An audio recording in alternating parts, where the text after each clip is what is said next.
সাক্ষাৎ মৃত্যুর মুখ থেকে আমাদের ফিরতে হয়।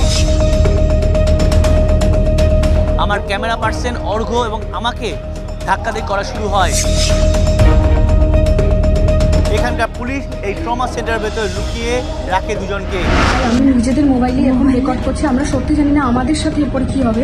লাঠি, রড এবং ছোড়া নিয়ে তাড়া করা হয়।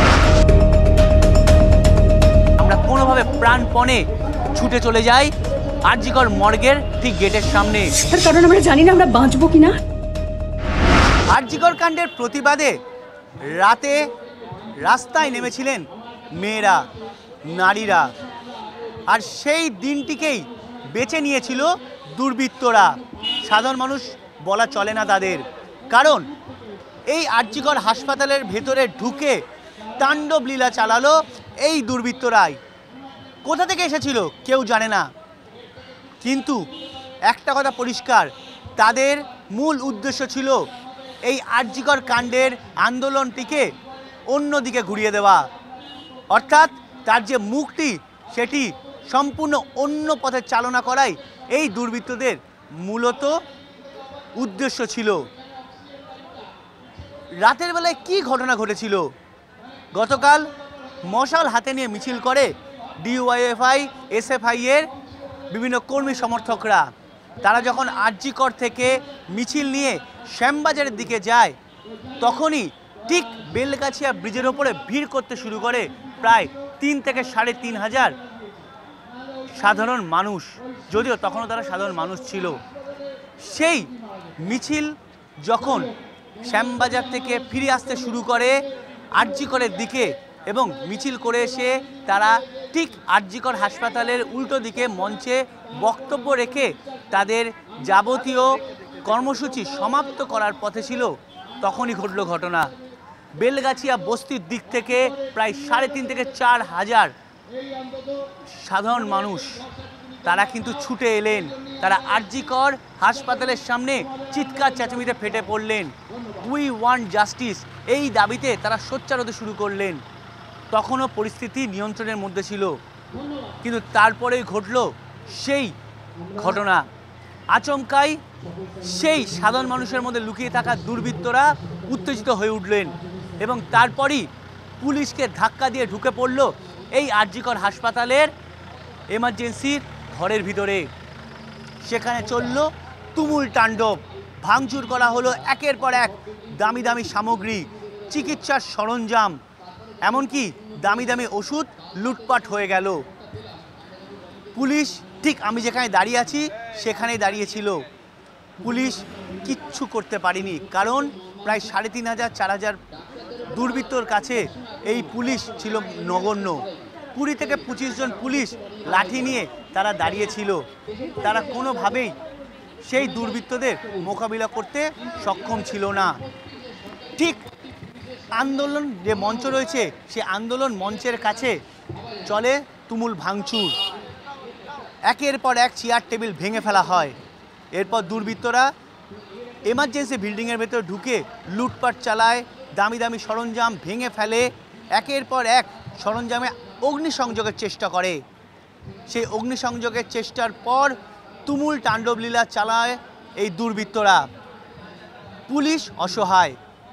যখন লালবাজারে স্পেশাল ফোর্স আসার খবর এলো, ততক্ষণে দুর্বৃত্তরা সম্পূর্ণ তছনছ করে দিয়েছে আরজিকর হাসপাতালে এমার্জেন্সি বিল্ডিং এবং তার আশপাশের অংশ। তারা 3 তলায় পৌঁছেও গিয়েছিল, যে জায়গায় গত শুক্রবার রেপ হয়েছিল, সেই তিলোত্তমার সেই জায়গায় সাক্ষ্য প্রমাণ এবং প্রমাণ লোপাটেরও চেষ্টা করেছিল এই দুর্বৃত্তরা, কিন্তু সক্ষম হয়নি। এরপর তারা যখন এই এমার্জেন্সি বিল্ডিং থেকে নেমে আসে, তখনই স্পেশাল ফোর্স কলকাতা পুলিশের লাঠি নিয়ে তাড়া করে, ছত্রভঙ্গ করে দেয়।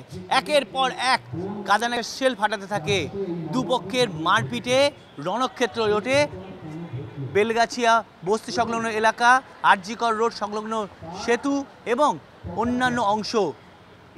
রণক্ষেত্র পরিস্থিতিতে একের পর এক পুলিশের গাড়ি ভাঙচুর করা হয়, একের পর এক বাইক ভাঙচুর করা হয়, একের পর এক পুলিশ আক্রান্ত হন, কারোর বুক ফেটে যায়, কারোর মাথা ফেটে যায়।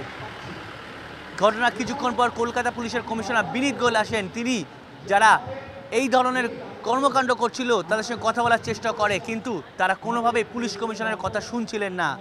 এরপরই পুলিশ কমিশনারের নির্দেশে দুদিকেই আর.জি. কর হাসপাতালের ডান দিকে এবং বাঁদিকে দুদিকেই লাঠিচার্জ শুরু হয়, কাঁদানে গ্যাস শেল ফাটানো শুরু হয়, ছত্রভঙ্গ করে দেওয়া হয়, গোটা এলাকার প্রায় 4 ঘন্টা পর ফাঁকা করে দেওয়া হয়। কিন্তু কারা করলো এই ধরনের ঘটনা? তারা তো আন্দোলনকারী নয়। আন্দোলনকারী হলে তারা হাসপাতাল চিকিৎসকদের যে আন্দোলন জায়গা সেটা ভেঙে ফেলতো না, তারা এসে মিছিল করতো। গত কয়েকদিন ধরে যে মিছিল দেখা গিয়েছে, তাহলে তারা কারা?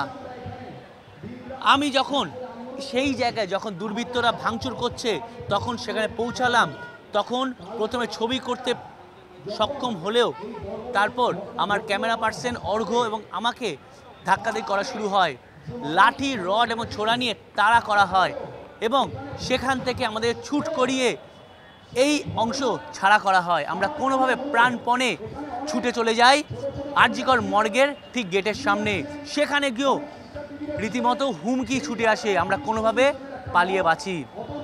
এমনকি আমাদের সঙ্গে আমাদের TV9 বাংলা যিনি সঞ্চালিকা লিমাকেও তাড়া করা হয়, আরও একজন সতীর্থ রিমি, তাকেও তাড়া করা হয়। তারা কোনোভাবে এই ট্রমা সেন্টারের ভেতর লুকিয়ে পড়ে।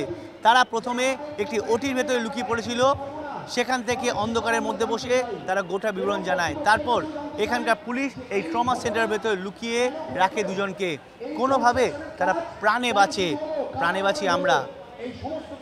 সাক্ষাৎ মৃত্যুর মুখ থেকে আমাদের ফিরতে হয়, কিন্তু এরা আন্দোলনকারী নয়, এরা উদ্দেশ্য প্রণোদিতভাবে মারধর করতে এসেছিল, প্রমাণ লোপাট করতে এসেছিল, অগ্নিসংযোগ করতে এসেছিল।